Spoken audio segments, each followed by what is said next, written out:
Hello! చెప్పండి. ఎక్కడి నుంచి చేస్తున్నారండి? మనీష్ మేడం. మనీష్. ఓకే. మనీష్ గారు చెప్పండి. మేడం సార్ ఒక కొటేషన్‌లో చెప్పారు. ఈ ఈ భూమి మీద పుట్టిన ప్రతి బిడ్డ తను పెరిగి ఇండిపెండెంట్‌గా అవ్వాలనే ప్రయత్నం చేస్తూ ఉంటుంది. హ్మ్. అవ్వలేకపోవడానికి కారణం తల్లిదండ్రుల మూర్ఖపు విధానాలు అని చెప్పారు. దీని గురించి వివరించమనండి మేడం. రైట్. ఓకే. అంటే మీరు చాలామంది ఏం చేస్తున్నారంటే ఏదో ఒకటి అడిగేయాలి కాబట్టి అడుగుతున్నారు. క్వెషన్ లేదు మనీష్. క్వెషన్ అడగాలంటే చాలా ప్రాసెస్ చేయాలి. ప్రాసెస్ చేస్తే ఆన్సర్ వచ్చేస్తది. క్వెషన్ అడగటం అంత ఈజీ కాదు. హ్మ్. తర్కించుకున్నప్పుడే క్వెషన్ వస్తుంది. క్వెషన్స్ రావు. సమాధానం వచ్చేస్తది. కానీ చాలామంది ఏం చేస్తున్నారంటే అలా చెప్పారు దాన్ని వివరించండి. వివరించడం వల్ల యూజ్ లేదు. వన్స్ ఒక క్వెషన్ ఏసిన తర్వాత ఆ ఆన్సర్ ఏం చేయాలి అనంటే మీ యొక్క యాటిట్యూడ్‌లో పర్మనెంట్ చేంజ్, ఫరెవర్ చేంజ్ తీసుకురావాలి. ఓకే. అప్పుడు మాత్రమే క్వెషన్. ఒక అమ్మాయి నన్ను లాంగ్ బ్యాక్ ఇది చెప్తాను మనీష్‌కి ఆన్సర్ చెప్తాను దానికంటే ముందు. లాంగ్ బ్యాక్ నేను national institute of tourism and hospitality మేనేజ్మెంట్‌లో విజిటింగ్ ఫ్యాకల్టీగా చేస్తున్నాను. హ్మ్. అది 2008, 9 ఆ టైంలో. అప్పుడు ఒక ఆవిడ అడిగింది ఒక అమ్మాయి, "దేవుడు ఉన్నాడా సార్?" అని అడిగింది. అడిగితే, "ఎందుకు అడుగుతున్నావమ్మా?" హ్మ్. తెలుసుకుందామని. నువ్వు తెలుసుకుందామని అడగట్లేదు. రైట్? ఇది ఎక్కడో నువ్వు తీసుకొచ్చినటువంటి బారోడ్ క్వెషన్. హ్మ్. ఎక్కడో అప్పు చేసి తెచ్చుకున్నావు. లేదంటే ఎంగిలి ప్రశ్న మాత్రమే. హ్మ్. ఇప్పుడు నేను ఉన్నాడు అన్నా, లేదు అన్నా సరే నీ యొక్క యాటిట్యూడ్‌లో, విశ్వాసంలో ఏ మార్పు రాదు. హ్మ్. ఇది క్వెషన్ కాదు. ఓకే. నువ్వు నీ యొక్క బిలీఫ్‌ని స్ట్రెంథెన్ చేసుకునే ప్రయత్నంలో ఇవన్నీ ట్రై చేస్తున్నావు. బుక్స్ చదువుతున్నావు. అవన్నీ చేస్తున్నావు. ఇప్పుడు నేను లేడు అంటే వెంటనే నువ్వు మానేయవు. హ్మ్. లేడని వెంటనే యాక్సెప్ట్ చేయవు. ఉన్నాడు అంటే మాత్రం నీ బిలీఫ్‌ని మరింత స్ట్రెంథెన్ చేసుకుంటావు. హ్మ్.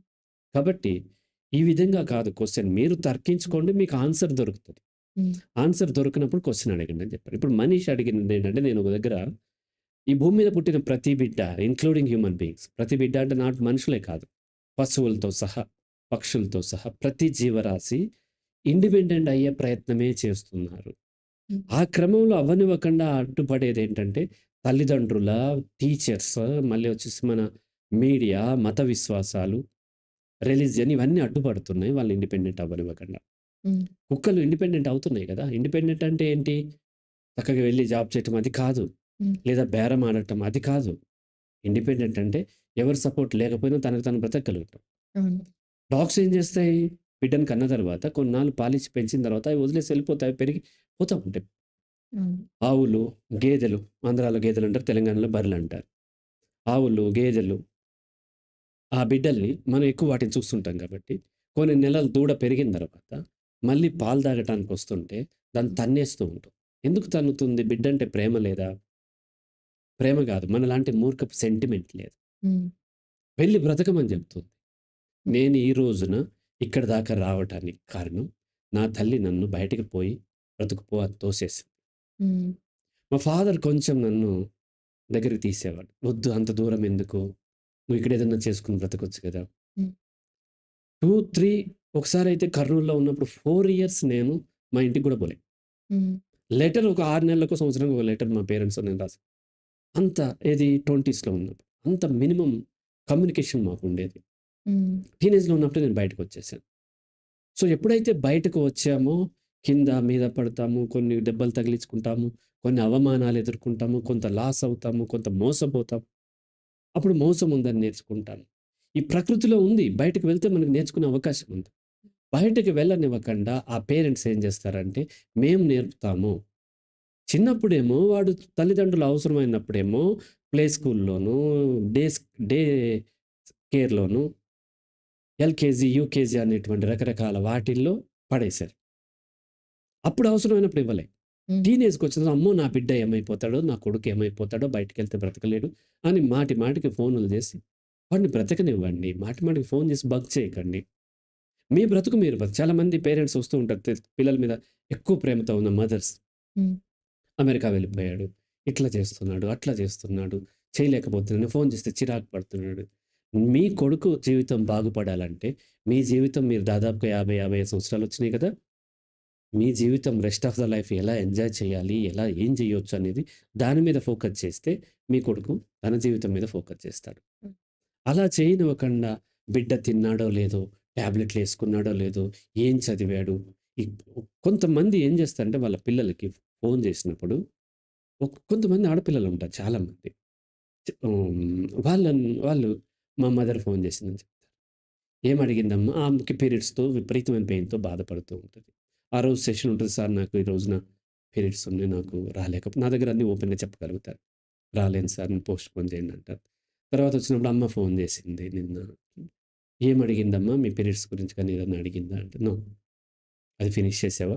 అది ఎంతవరకొచ్చింది? హ్మ్. ఇంకాస్త ఎక్కువసేపు చదివితే మంచి మార్కులొస్తాయి. ఇవే మాట్లాడుతారు. హ్మ్. అప్పుడు ఆ బిడ్డలకి ఎలా ఉంటది చూడండి. మన యొక్క ఎడ్డితనంతోని మన బిడ్డల్ని అకాడమిక్‌గా స్లేవ్స్‌గా తయారు చేస్తున్నాం. హ్మ్. ఫోను చేసినప్పుడు కనీసం ఎట్లా ఉంది? పీరియడ్స్ వచ్చినప్పుడు పెయిన్ ఉందా? సరే రెస్ట్ తీసుకో. ఏం కాదులే తర్వాత చదువుకుందువు గాని. అన్నప్పుడు వాళ్ళకొక ఆ యొక్క మెంటల్‌గా, ఎమోషనల్‌గా కొంత కేర్ లభిస్తది. అప్పుడు వాళ్ళు స్ట్రెంథెన్ అవుతారు. అవన్నీ వదిలేసేసి ఎప్పుడు తిన్నావా లేదా అడగరు. ఎలా ఉంది హాస్టల్‌లో ఫుడ్డు? లేకపోతే బయటికెళ్ళి నువ్వేమైనా తింటావా పోనీ? నేనేమైనా పంపించనా? ఎవరికన్నా చెప్పనా? అలా కేర్ రిలేటెడ్ కాకుండా ఏం అచీవ్ చేయాలి? ఎంత కష్టపడాలి? ఇప్పుడు చదువుకుంటేనే అప్పటికి నీకు టెన్షన్ ఉండదు. తెలీదా ఆ అమ్మాయికి? హ్మ్. సెకండ్ క్లాస్ పిల్లలకి కూడా తెలుసు ఆ విషయం. తెలిసిందే వాళ్ళు చెబుతూ వాళ్ళు టార్చర్ పెడుతూ ఉంటారు. అప్పుడు ఆటోమేటిక్‌గా పిల్లల యొక్క ఆత్మస్థైర్యం దెబ్బతింటుంది. మరింత డిపెండెంట్ అయిపోయే అవకాశాలుంటాయి. కాబట్టి ఈ పేరెంట్సు, టీచర్స్ కూడా మేము టీచ్ చేస్తాము. పిల్లలకి ఏమీ తెలీదు.